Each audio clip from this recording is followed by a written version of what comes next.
Hi, this is Deena Kilmon. I'm with Cup of Caring here at the Arc Central Chesapeake region. This is a March 2nd edition. And we have a guest here today, Wendy Taylor from Learning Essentials. Hi, Wendy.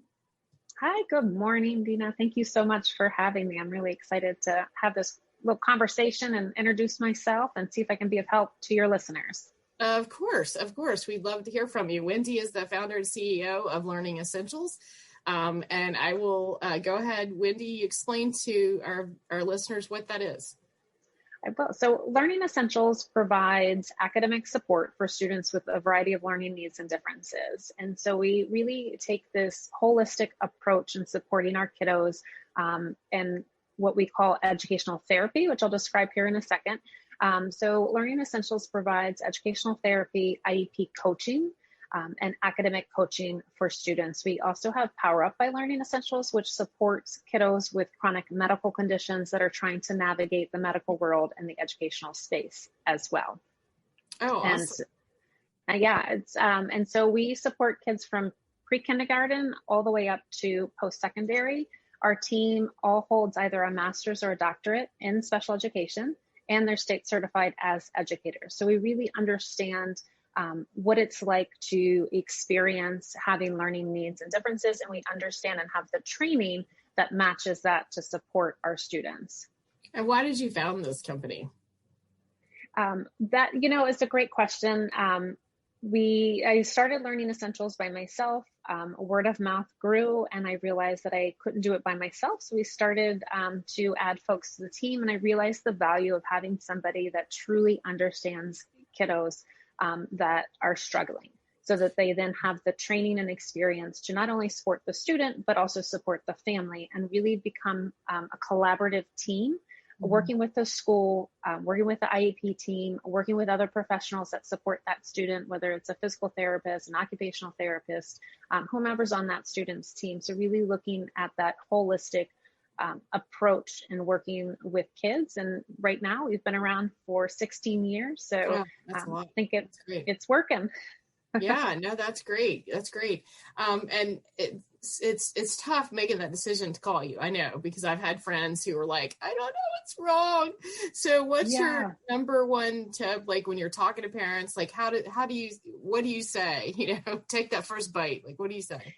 Yeah, so we start with an intake, which really kind of helps that conversation with the parent. We do an educational profile for the students. We can really pinpoint those pockets of strengths or the strengths and the pockets of vulnerability, have a conversation. We look at any previous testing that's been done, whether it's a neuropsych testing or just generalized testing that's taken place, and pull that information together to an academic plan.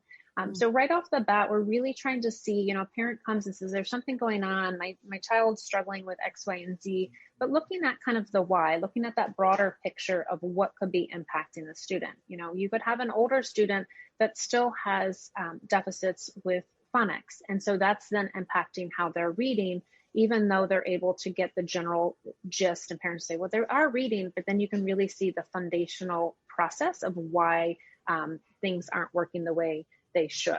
And so that really brings me to that term, educational therapy. Yeah, that's what I was going to ask you. Yeah, and so kind of what that is. So educational therapy is really individualized.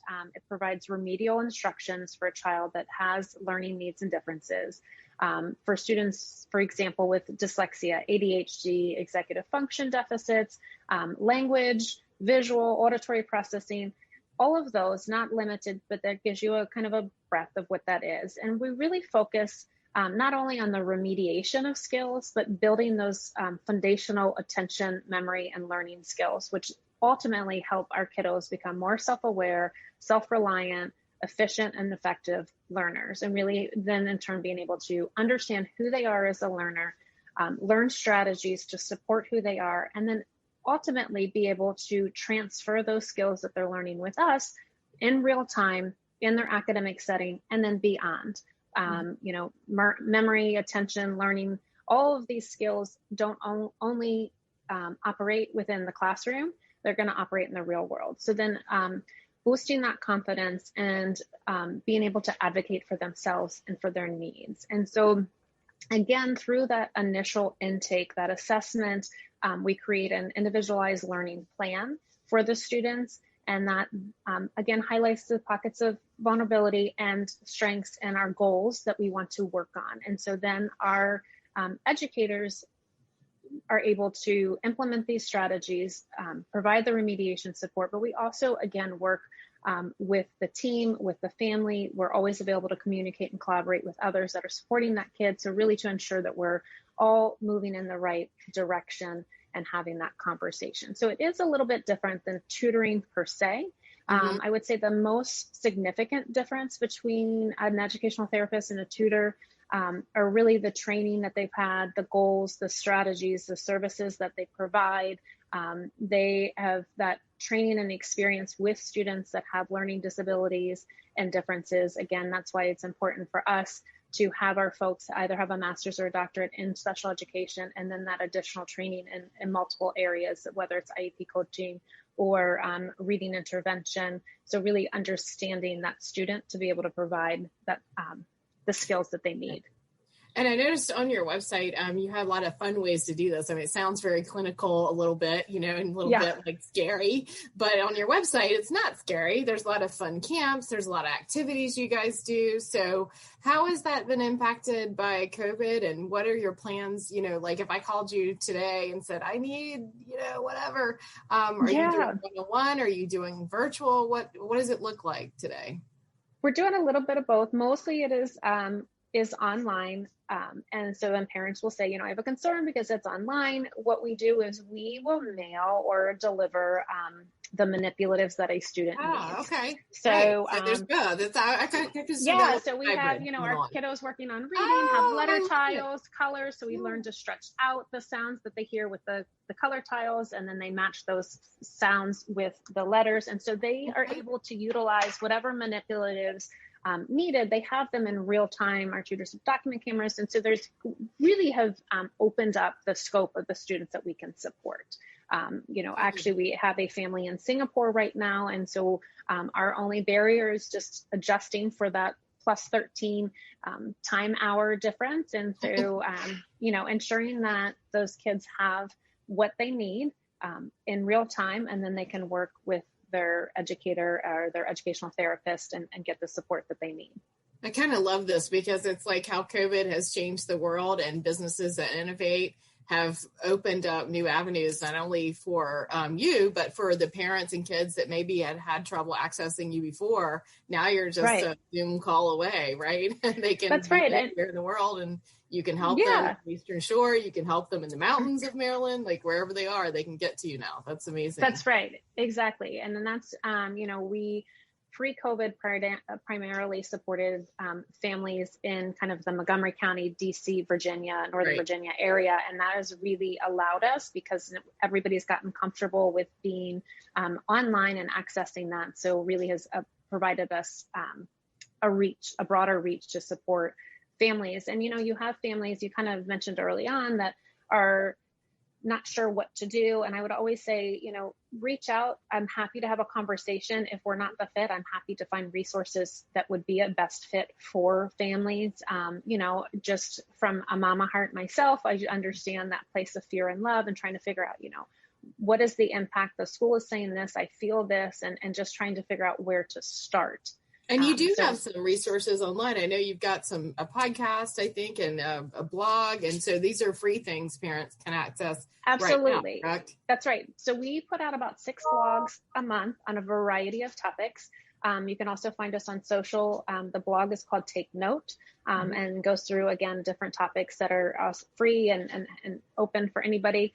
We have the IEP Essentials podcast, which is a great way. You can, again, find it on our website, learningessentialsedu.com, but you can also find it wherever you consume your podcast. And so, again, talk about nonverbal learning disabilities, autism in girls, transition. So a variety of topics that can help give information to parents. The reason I started that is because, you and I have already talked about this, that it shouldn't be that hard. And so I wanted to pull professionals together to have a conversation that maybe a family doesn't have access to. And so that way you can get these pro tips, you hear the conversation, and that will give you a little bit of insight. And it's really just a great way to get a resource for families.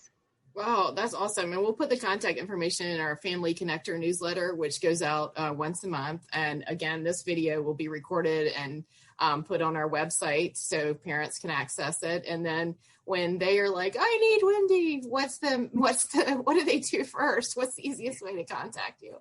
So I am, again, learningessentialsedu.com is our website. You can find us again on all social platforms, Instagram, Facebook, Twitter, all those fun things. You can also send me an email, wendy@learningessentialsedu.com, or give us a call, and that number is on our website as well. Whatever is most convenient for a family is the way I'm happy to respond.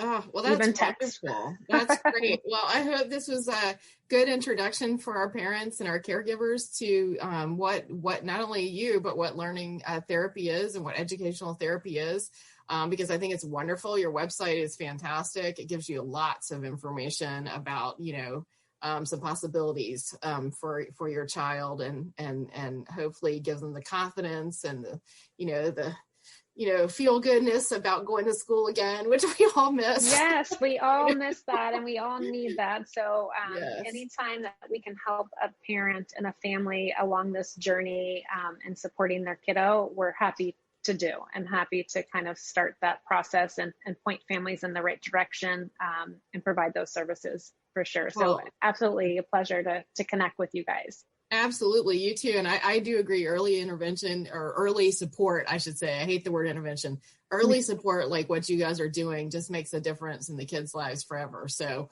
and let me just add one more thing. I'm so sorry I didn't mention, is just also the IEP coaching component. So families that are new to IEPs, or families that are trying to access the IEP process, whether they've been at that table before and then having a difficulty, we provide coaching for what that looks like. We can help parents set up for success of what those letters should look like and how to respond to what the county is saying. So not an advocacy, we're not lawyers, but really providing that coaching model for best practice in helping obtain what needs to take place to help better support free and appropriate education and accessing further education and employment as well. Well, wonderful. Well, very timely, Wendy. I wish you guys all the best, and thank you so much for being our guest today on Cup of Caring. You bet. Thank you so much. Thanks.